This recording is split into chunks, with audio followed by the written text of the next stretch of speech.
All right. Hello, everyone. I see 2 o'clock on my times, so we will go ahead and get started. Welcome to The Current, the North Central Region Water Network's Speed Networking webinar series. Every month, we highlight a different water-related topic, and today we're excited to be talking about phosphorus management. For those who are not as familiar with the North Central Region Water Network, we are a 12-state extension-led collaboration working to ensure safe and sufficient water supplies across the North Central region and beyond. This monthly webinar series is now, I believe, in its 9th year, and each month we feature a different water-related topic and give three very short presentations on the topic from different angles. And so today we're going to be talking about a topic that as water professionals, we all spend a lot of time thinking about, phosphorus management. A couple housekeeping things for you before we go ahead and get started. We will have a Q&A portion of the webinar today. That will be after all three of our speakers. So please submit your questions for our speakers in the Q&A panel, which you should be able to find at the bottom of your screen when you click the Q&A icon. You can also upvote other questions that you have seen on there that you also have. So we will try to get to as many questions as we can today, and we will take those questions that are the most popular or the most upvoted first. So please read other questions and upvote those that are also of interest to you. If you are experiencing any technical issues, or if you have questions about the North Central Region Water Network, questions about where to find our presenters' work, you can put that in the chat panel. So at the bottom of your screen, you can find the chat icon. We use that for, feel free to introduce yourself and say where you're joining from. Feel free to comment on today's presentations or share some useful links. We use that really as a discussion board. That said, if you do have questions for our presenters, put those in the Q&A panel so that we ensure we can see them and keep those straight for the question and answer portion of today's presentation. Lastly, if you're having any issues with audio today, you can phone in. So there is a phone in option that is accessed by clicking the up arrow on the mute icon at the bottom of your screen and then clicking switch to phone. This is recorded. This session is recorded, and we will put the recording and the PDF presentation slides up on our website at northcentralwater.org. You can find this recording there in the next 24 hours or so, as well as recordings from all of our webinars from the past 9 years. All right, so let's go ahead and get started. We're very excited to have 3 great speakers for you today, all talking around the topic of phosphorus management, something we think a lot about in water resource management. We're going to be featuring 2 different research presentations, one on dissolved phosphorus and another on legacy phosphorus and the management that's been known to impact those. And then our third presenter is actually going to be a case study. So looking at a Wisconsin watershed of Oconomowoc and looking at their phosphorus reduction strategies there. All right, so let's get started. I'm very excited first up to have Antonio Maliaro with us. He is a professor and extension specialist out of Iowa State University, and he's going to be talking a little bit about the state of the science when it comes to the level of phosphorus, specifically dissolved phosphorus, that we're seeing out of corn and soy production systems and how management can be impacted, can impact that. All right, Antonio, I will go ahead and stop sharing and hand it over to you.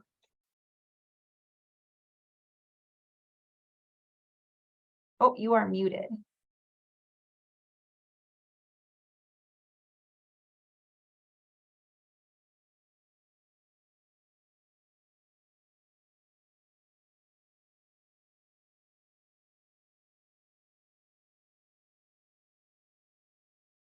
It looks like you are still muted. There you go. Okay. So now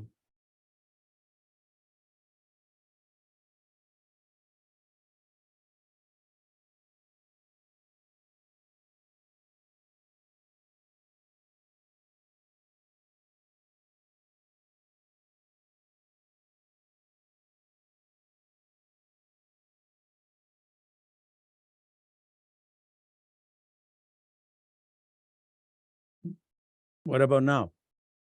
Looks great. The slide and my voice. Well, thank you so much. I'm sorry for the mishap. It's a pleasure for me to talk to people mainly from the North Central region. That's where I work, about some of the issues related to the Sol P loss from corn and soybean fields. The important thing before anything is that remember that we should do a bunch of good things in order to maintain the profitability of crop production and at the same time minimize the most possible the losses of phosphorus with runoff and also subsurface drainage. These are some of the things that I always talk about, and that this is what we should do. If we go beyond some of the things, then is when we start having major problems with phosphorus loss. The mechanism of phosphorus loss and the causes are very, very, very variable. And in these slides, I'm just trying to show the reason why a soil test phosphorus threshold is not good and it's not used in order to determine the risk of phosphorus loss with runoff or tile drainage. You see, there are several mechanisms, so we need to use a comprehensive tool such as the P-index that most states have in order to assess the risk of P loss from fields. Over about 20 years, we have been working here with different types of experiments. For example, this is one and the natural rainfall with large plots. This is another one that we work with watersheds from anywhere from 1 to 3, 4 acres in size. And we also work, with rainfall simulations that we went to the field with a contraption that we built following the guidelines of the National Runoff P project that was developed many years ago. So when we get the phosphorus going to the fields, we can classify that in many different ways, but one of the most useful for me and for this presentation is the Sol P, which has the largest impact on algae growth and water quality impairment, but sometimes has shorter effects depending on the hydrology of the receiving water. The particular P, or sediment-bound P, has a slow but long-term impact on water quality, is very variable depending on the conditions, and tend to be very active, especially in shallow lakes or shallow waters because of the action of the wind, fish that dig into the bottom, and so forth. So the Iowa Phosphorus Index considered both, considered the particular P in the erosion factor, and then the Sol P in the runoff and subsurface drainage factors.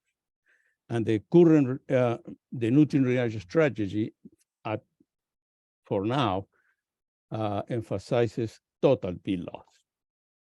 We have known for many years that increasing soil test P increase the loss of the Sol P from fields. The left figure is from a 2-inch depth, the other one from 6 inches.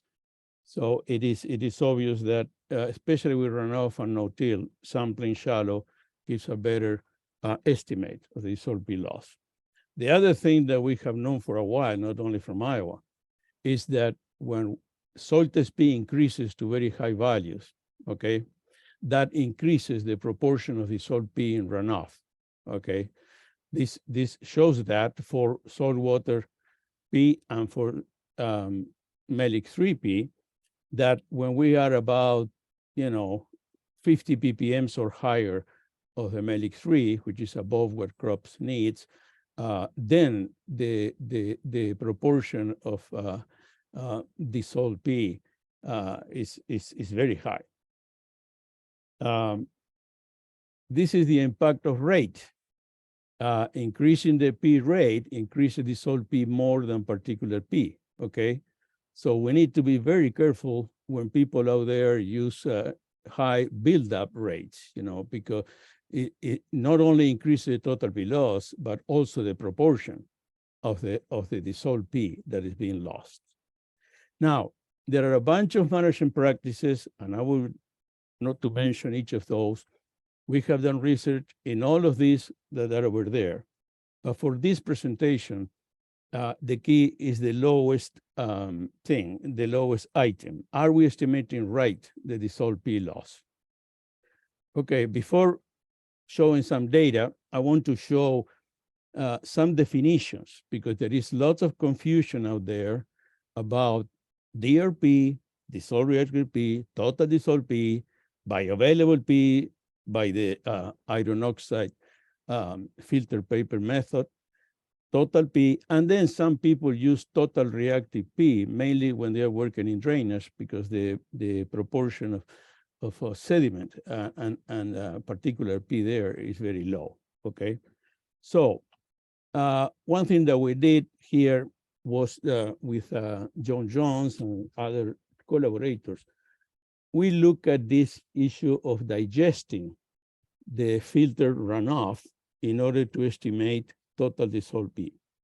So the measurement of ICP, once it's filtered through a narrow filter, is very good, and we can really measure total dissolved P instead of dissolved reactive P. So we have here in these two charts, we demonstrate that on average, we have higher total dissolved P than dissolved reactive P, but then there is a good correlation between the two, but there is higher dissolved P after the digestion. So by using this ICP, we measure all these things, and we found that across many experiments over many years, we have that the dissolved P, the total dissolved P estimated in this way, is higher than the dissolved reactive P. So we were interested in looking into this, because obviously, if we measure only DRP, and then we measure total P, and then we estimate particular P by the difference, we are assigning some of the dissolved P to the particular P. We underestimated the P loss. This is an experiment that we did that we show the classic things that P fertilizer or injected manure P-based obviously reduces the P loss and the dissolved P loss, okay?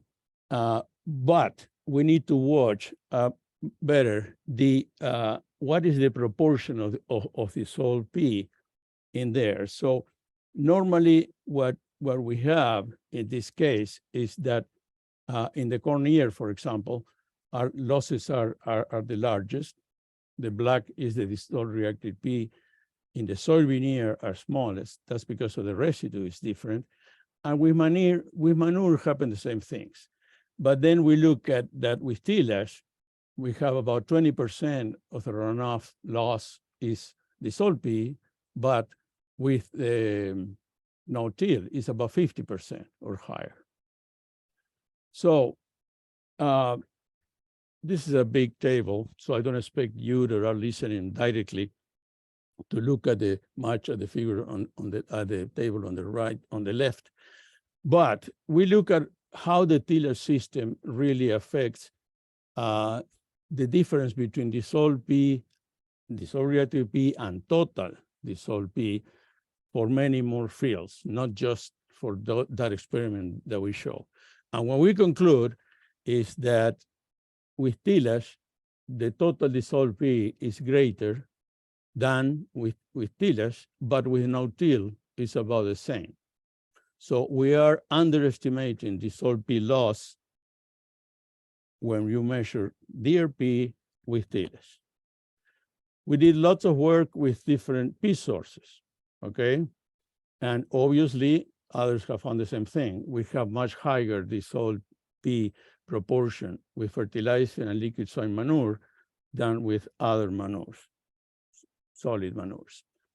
So when we look at many experiments that we have, many samples, we conclude that the total dissolved P loss is greater than dissolved reacted P loss for all sources, but is proportionally greater for solid poultry manure and liquid swine manure. We did not use beef manure here. Okay, so again, we are underestimating the total dissolved P loss. Then we work with cover crops. And of course, cover crops are not complicated because some other research in the Great Plains show that the cover crop actually increased the dissolved P loss, okay? So we, of course, cover crop reduce greatly water flow and with tillage, the soil loss, okay? But when we go to what happened with the losses of total P and dissolved P, we see some differences here, okay? The major reduction is for tillage. The cover crops is really good with tillage, is much less impactant with no-till, okay? And then for dissolved P, we see that actually the no-till and increases the proportion of dissolved P loss, okay? But in the tillage with the cover crop is not much difference than with the no-till and the cover crop. In conclusion, is that the extra dissolved P that is not measured by DRP is not always very large, but for some management practices, it can be. For manure and with tillage are two of the most important. And so I believe that now that we have this ICP measurement, that every lab has an ICP now, that we can start measuring total dissolved P and total P to measure better the amount of dissolved P loss that is flowing off our fields. With that, thank you so much.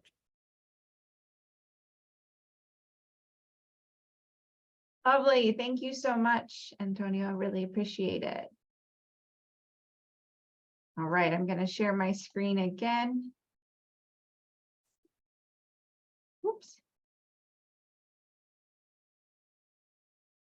Well, we are excited to have two research topics today, or research presentations today, and I think they really nicely couple each other or complement each other, with Antonio really talking about how are we measuring phosphorus and dissolved phosphorus, are we estimating it right, and how management affects that.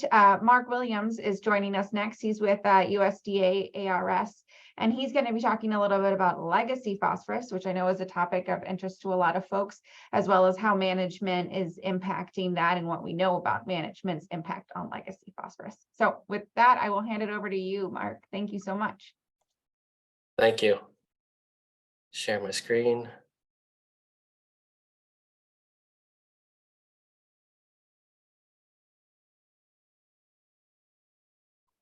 All right.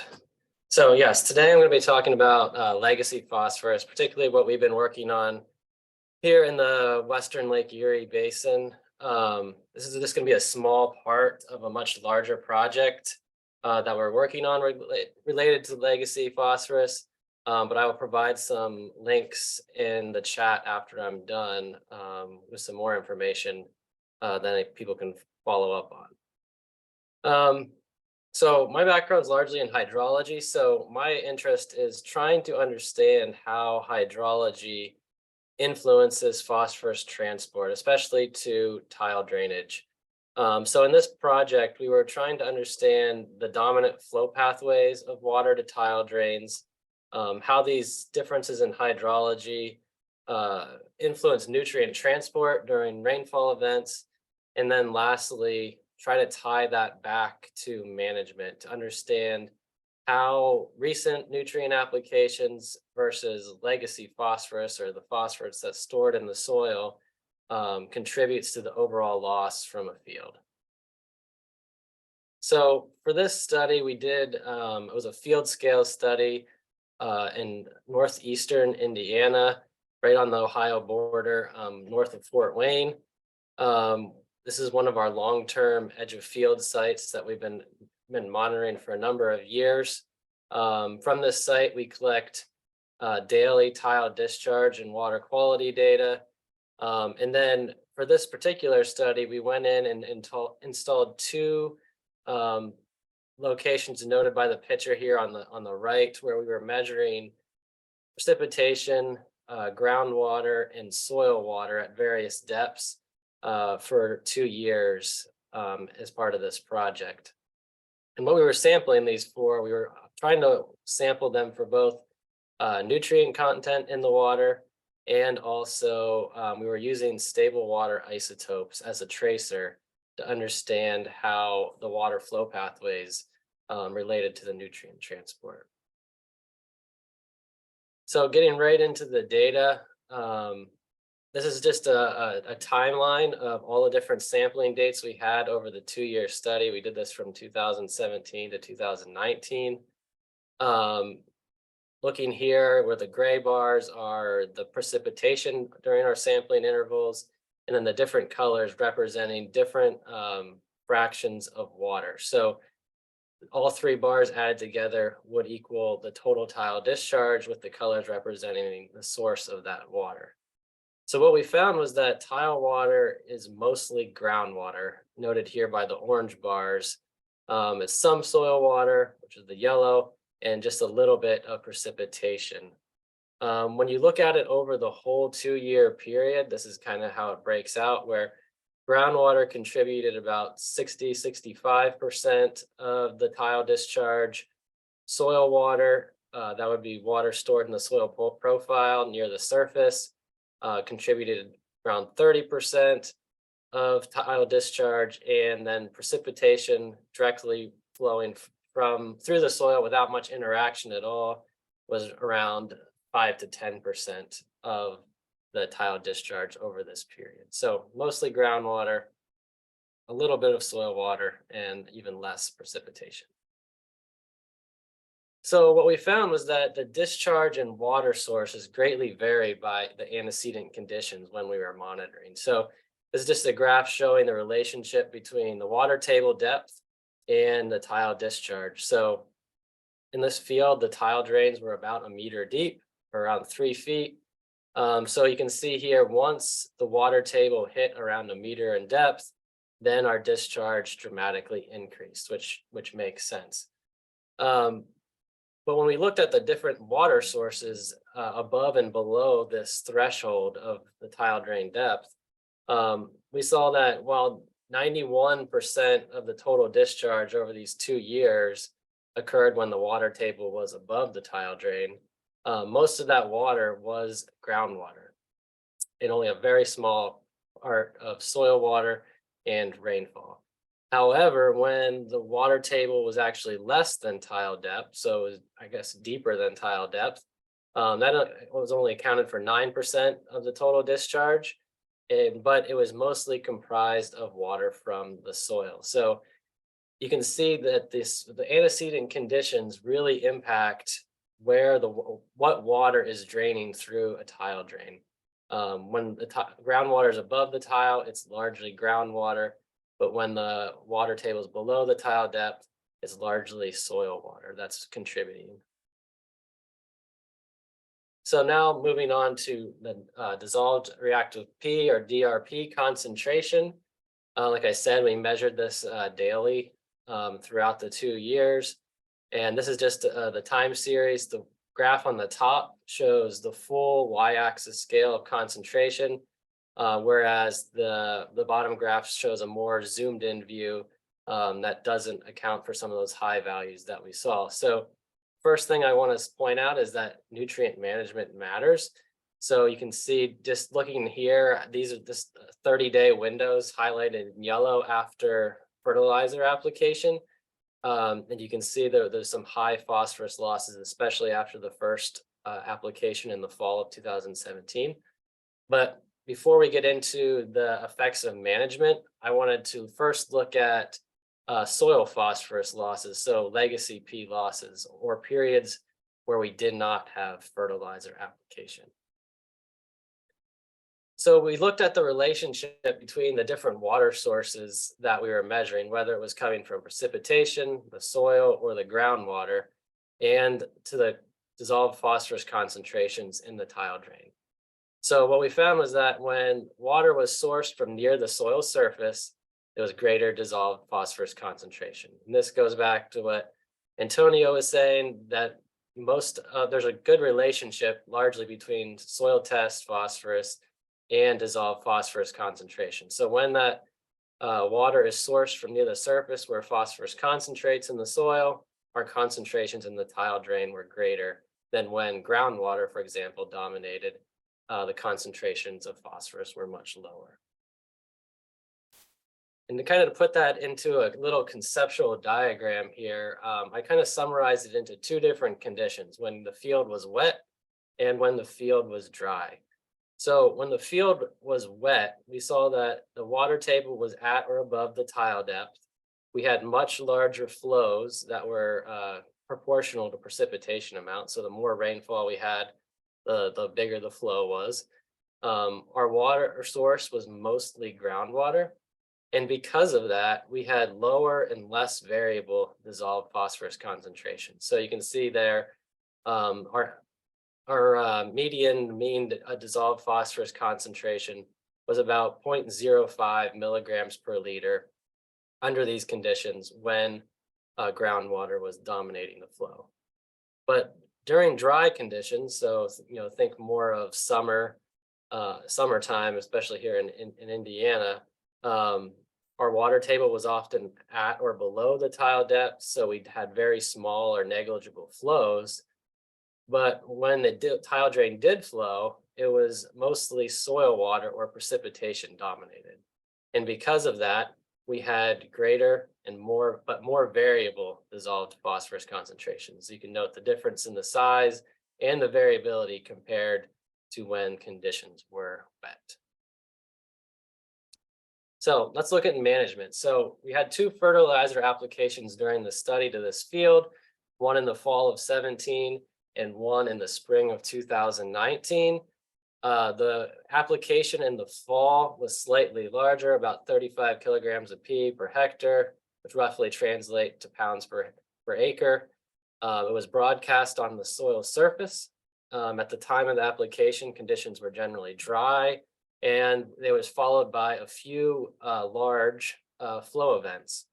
And as a result, we saw our maximum dissolved phosphorus concentrations peaked out at around 5.6 milligrams per liter in the tile drain. However, in the spring of 2019, the phosphorus was applied with the planter into the subsurface. Conditions were generally wet, and there was only a few small rainfall events after the application occurred.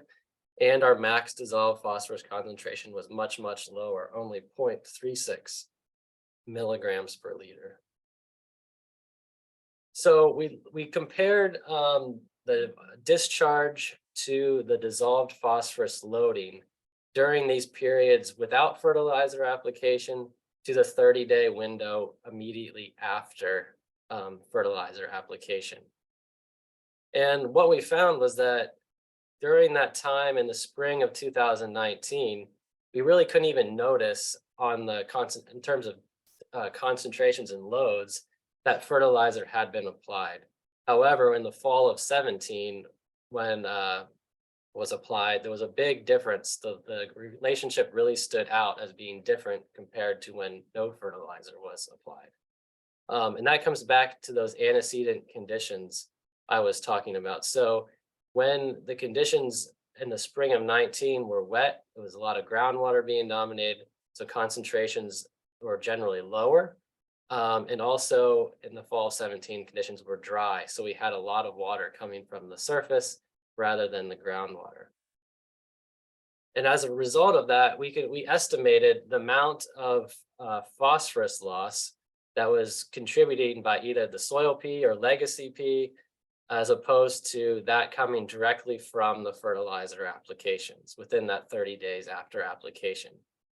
So this is a graph showing the date on the x-axis and the cumulative dissolved phosphorus load on the y-axis.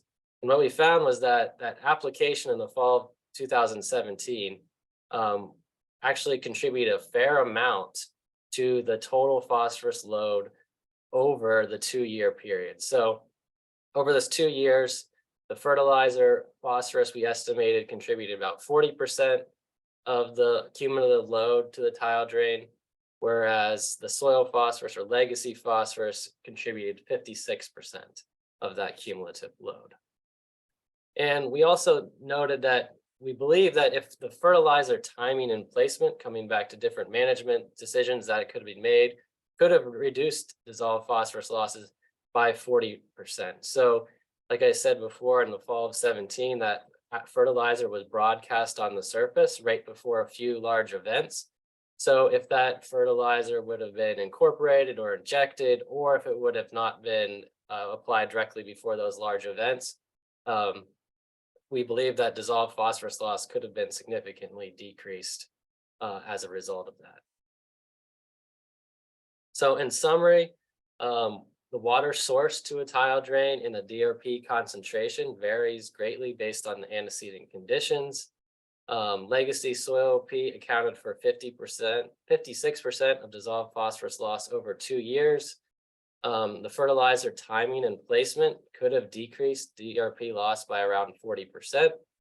And quantifying that interaction between the phosphorus source, so whether it's fertilizer or soil, and how it's transported across the landscape or through the soil, it's really critical for understanding what practices and where the best practices would be for managing phosphorus. I'll take questions at the end, but I will post a link to this paper that's been published on this data set in the chat here when I'm done. Thank you. Great. Thank you so much, Mark. Very interesting work and a little bit counterintuitive to what I previously thought. So thank you so much for sharing. All right. So our last presenter today, before we switch over to the Q&A, is Daryl Smith. So we heard 2 research geared presentations, and now we're going to change tracks and talk about a case study specifically with the city of Oconomowoc in Wisconsin, southeastern Wisconsin, and their adaptive management program. Daryl Smith led that, even though he's recently traded in the Wisconsin prairies for the Rockies. He was working with Oconomowoc for the last 7 years. So we're excited to have him here sharing a little bit about their overall strategic phosphorus reduction plan and how they're addressing this. All right, I will stop sharing and hand it over to you, Daryl.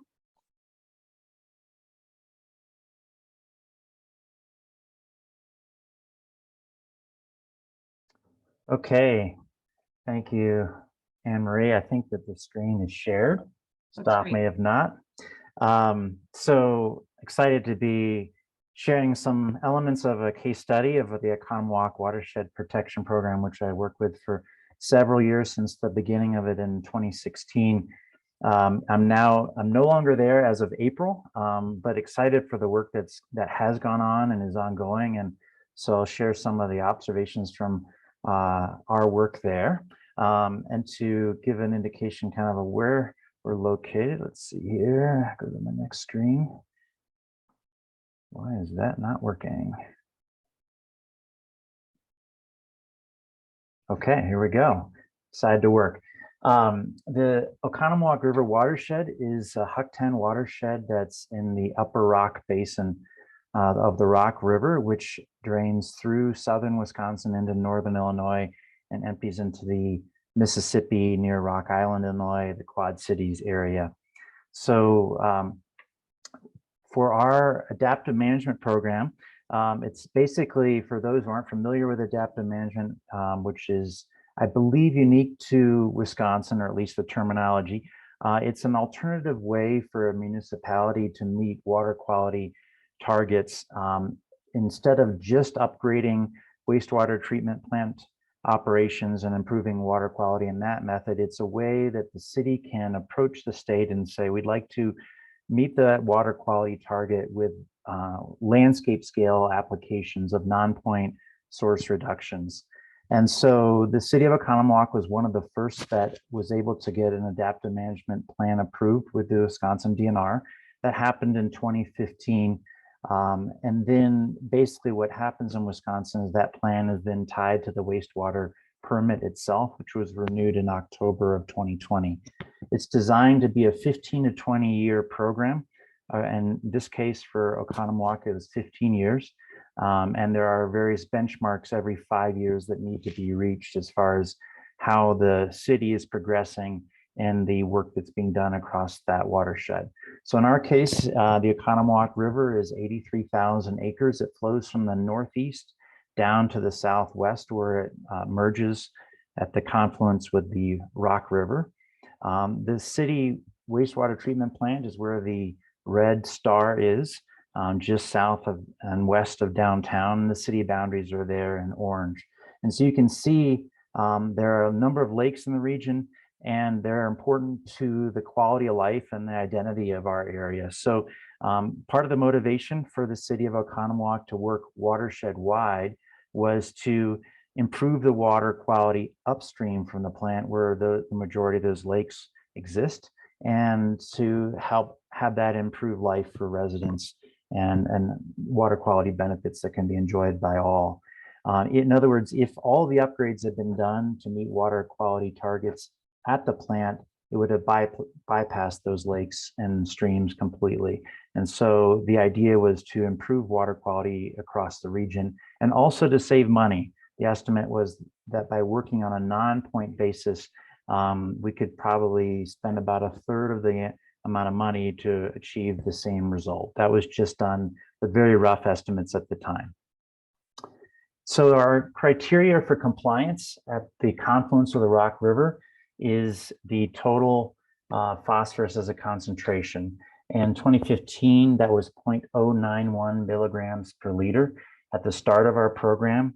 The ultimate target is 0.075 milligrams per liter of total phosphorus where the Oconomowoc River outputs into the Rock River. And our present condition that's measured May to October, so the warm growing months, is 0.078 milligrams per liter. So you can see from these numbers that we've definitely made progress in that water quality condition. We still have a ways to go, and we're not going to be jumping for joy yet that we're already there. Well, one, we're not, but also we've had some favorable conditions in the last year with not excessive rainfall. The actual target and compliance will be looking at a multi-year period, and we need to meet not just a specific number, but have some, we'll just call it margin for error, that we are clearly below that compliance point of 0.075 milligrams per liter. As I mentioned, there are some progress, sort of interim metrics that we need to hit, and that is phrased, or those metrics are actually in pounds of reduction per year. So at the end of the first permit term, our goal is to have 5,079 pounds of phosphorus load reduction, and that would be done through a variety of methods. So that can be done through the wastewater treatment plant effluent reductions and upgrades that take place at the plant, land management measures that would take place primarily in agricultural settings, lake improvements, stream bank stabilization, and then the city of Oconomowoc stormwater management. So you can see across these 3 different permit terms, eventually after 15 years are complete, we're looking to have 9,750 pounds of total pound reductions on an annual basis. In terms of our progress to date, we're estimating approximately 4,000 pounds of load reduction annually.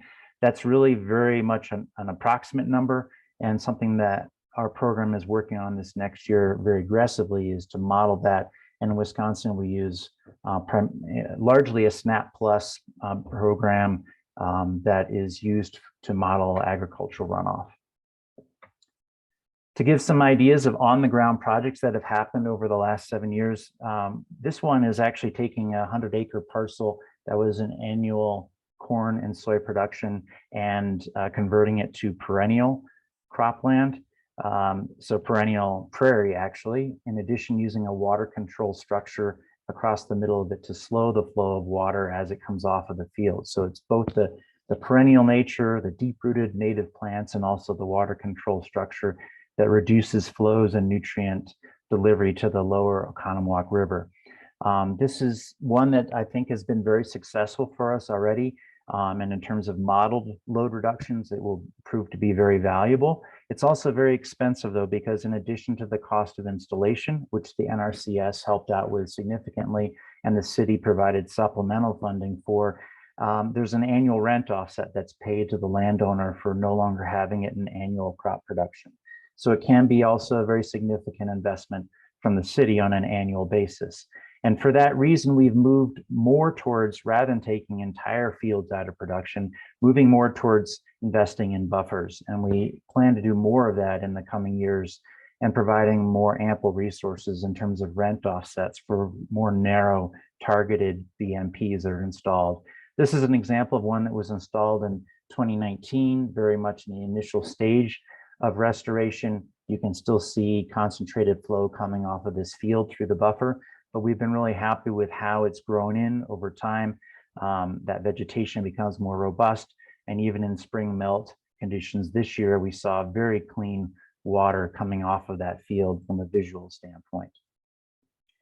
We also are working, as you may recall on that chart, both in lake improvements and in stream bank restorations. This is one that was done in a collaborative fashion, which is a lot of our projects are, together with a local conservancy, Tall Pines Conservancy, North Lake Management District, several entities coming together to take a channelized stream that had become very incised and integrating it into the floodplain by tapering the banks and grading them and planting them, and also adding a meandered course with natural places for water to settle out, for sediment to settle out, and to prevent erosion, particularly in the outer bends of areas, using a towwood and riffle sequence.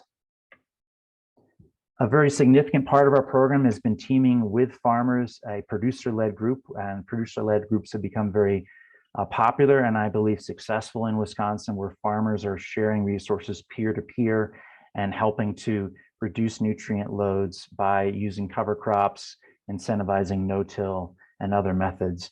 And we've seen a real increase in adoption since the creation of Farmers for Lake Country in the Oconomowoc area. And so both in aerial and in drill and broadcast cover crops, a lot of increased acreage. And those are crops that we are incentivizing or providing cost share to help farmers implement, and trying to move from both the early adopters into more middle adopters to encourage this on a more widespread basis. Also planting green, where we're allowing those cover crops to not just grow into April, but actually into May. This is a field that is being planted. So rather than being tilled, being actively planted right into a green and growing cover crop that's terminated. And then that structure, the leaf structure, falls over and provides a nice mat during the May and early June season, in which surface and sheet flow is a real concern for us. So this is just a taste of some of the projects, over 40 different long-term projects that have been done. There's a new person leading our program, Eric Jost. And so I've put his contact information up there. I'm sure he would welcome inquiries about ongoing projects, and I'm happy to answer questions as well. My focus is now on a new watershed with different challenges, but really glad to be on this call and appreciate all the work that's happening out there. Wonderful. Thank you so much, Daryl. I appreciate it, and I appreciate the opportunity to hear about a case study of how you're managing phosphorus on a overall scale. Personally, I feel like more of those programs should be in place throughout Wisconsin and throughout the region, but understand there are some barriers to that. All right, let's jump into the Q&A. We do have some great questions for our presenters, and some of them have been upvoted, so we'll go ahead and ask those first. Feel free to continue to put your questions for our presenters in the Q&A panel here. All right, so the first question is for Mark. Looks like a burning question from folks. So Mark, how are you distinguishing between groundwater and soil profile water? It seems like that's the main question, and kind of how folks are getting confused when you mentioned that most of tile drainage was from groundwater for tiles less than 1 meter deep. All right, so to answer the first part, so how we determine the different water sources. So in that one of those first pictures I saw describing the site, we were measuring, we had groundwater wells and also suction cup lysimeters installed at various locations in the fields. And we measure multiple tracers from each of those different water sources. So we use stable water isotopes, so oxygen-18 and deuterium. And we also measure other tracers like electrical conductivity and chloride to differentiate different sources of water in the field. When I was referring to the 1 meter deep, I was referring to that when the water table depth in the field was greater than 1 meter, so above the tile depth, that most of that water was coming out of the tile was groundwater. So when the water table was above the tile drains, it was mostly groundwater. So when it was lower than the tile drains, that's when tile water was more sourced from the soil or direct inputs from precipitation. Great, thank you. This question is for Antonio, I believe. Antonio, are you with us? Yes. Okay, great, just checking. No, I'm So not this knocking. question is from Ryan, and he's curious about the no-till treatment that you mentioned and how many years since the tillage event had occurred before the project started. Okay, in the those runoff studies that I show with manure and tillage and fertilizer and for cover crops, 6 years, the study were 6 years each, and the no-till was in one about 6 years before that, and in the other about 3 years. So now the numbers I show are for events, in all years. So, but yes, it was not extremely long-term no-till, but at least 5-6 years before the study began. Great. And then in rainfall simulations, it was very variable, but we have fields up to 20 years of no-till, where it was really hard to get some runoff with the rainfall simulations, and others that we have just 2 years. Great, thank you. Ryan says thank you for that clarification. All right, Mark, another question for you. You speak of concentrations in the tile drainage, but not mass loading to potential water surface recipients to that tile drainage. So was there DRP in the groundwater, or was the value in high groundwater flow, the P contribution still from soil P, but just severely diluted? That's a very good question. So there is a tiny amount of dissolved phosphorus in the groundwater on the order of 0.02, 0.03 milligrams per liter at this field site. But exactly as was stated, we kind of view groundwater as acting in a buffer, as a buffer in two different ways. One, it acts to dilute water that's coming from the surface. So it's, it's essentially a chemical buffer. When water's coming from the surface, it's diluted out, but then it also kind of acts as a hydrologic buffer in that groundwater generally has longer residence times than soil water. So it has a lot of time to interact with the subsurface or low P soils. So it's also, allowing phosphorus to, bind to the soil at lower depths as it's traveling from, in between the tile drains toward the tile drain. Gotcha. So it's not just a dilution effect. So that could be coming. Okay. Yeah, great question, Kathy. Thank you. All right, a question for Daryl.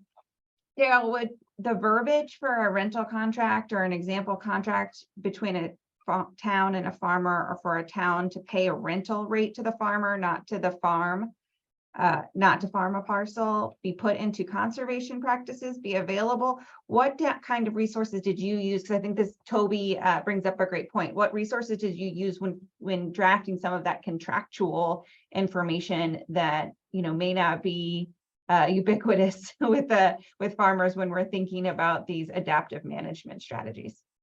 Yeah, we can share that material and it can be adapted. And we tried to strike a balance between having really good, specific lawyer approved language, but also not making it super scary for a landowner or a farmer to run through and understand the dimensions of that. Also to protect the city's upfront investments on a project and provide some flexibility for landowners if they at a later point say they want to back out, and then some of those initial initial payments can be refunded to the city to reflect their investment. So I think we struck a good balance with that, and complexity and fairness and flexibility, and that template can be shared if anyone wants to be in touch with us.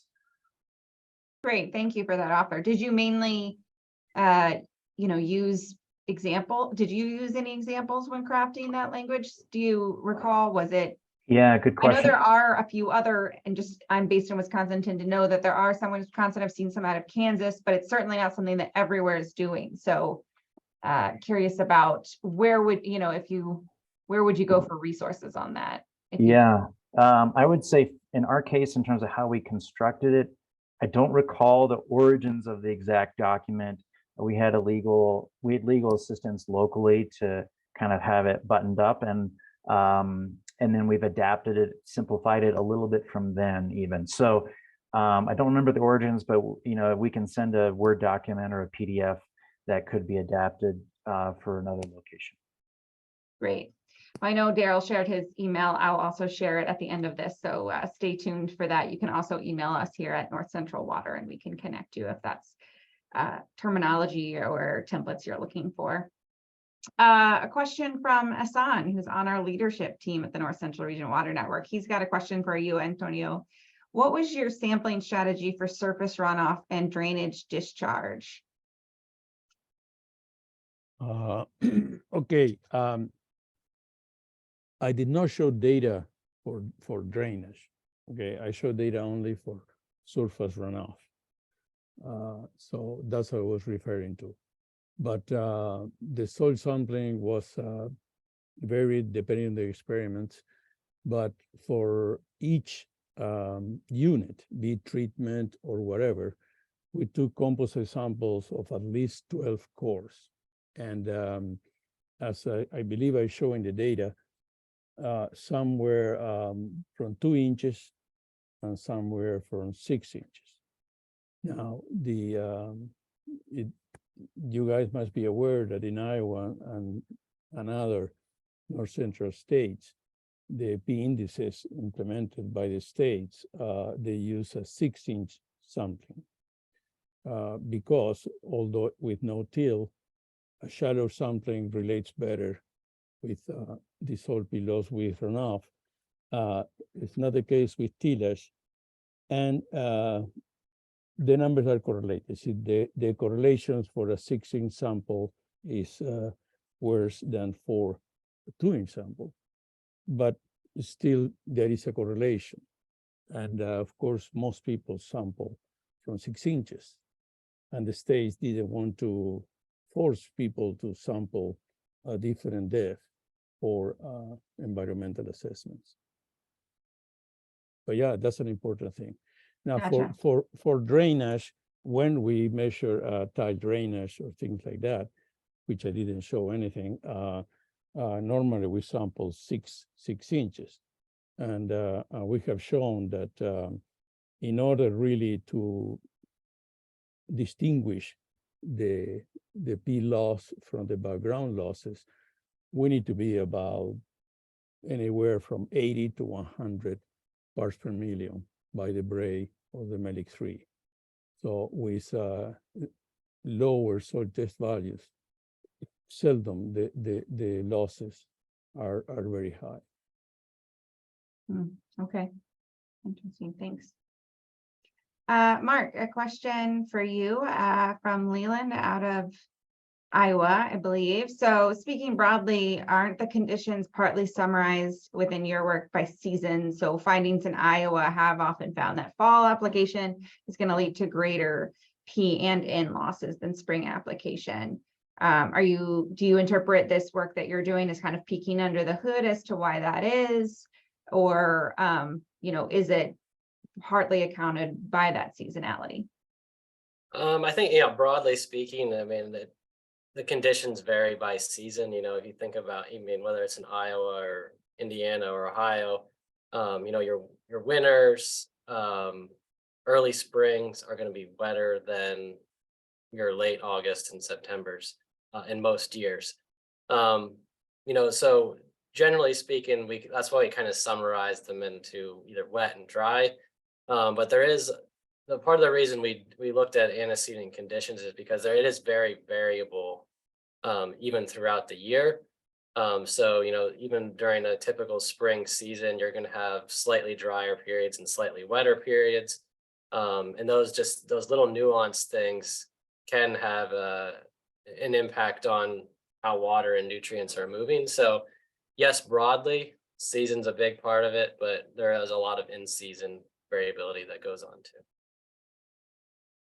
Absolutely. And we are seeing even more, variability within that in season. Another question for you, Mark, from Walt. It looks like this might be our last question before we wrap up today. Did you also measure for nitrogen? How did that react compared to phosphorus, or was your work solely looking at phosphorus? We also did look at nitrate transport in this case, and it's very different than dissolved phosphorus.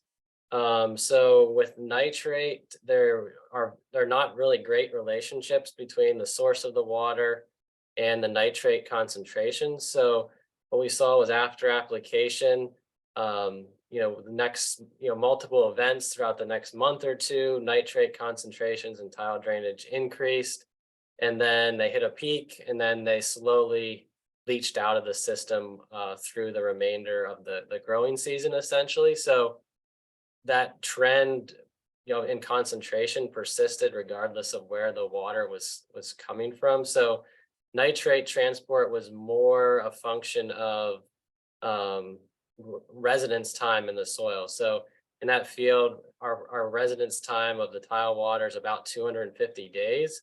So that's about how long it took the applied nitrogen to, go from application to peak to being flushed out of the system from this field. So not necessarily a source of water, but more how long the water spends in the field. Oh, interesting. Thanks for that. We did have one last question come in that I'm going to sneak in here. It's actually for Daryl. The adaptive management plan incorporates WWTF effluent reduction, but does the plan also consider septic failure reduction?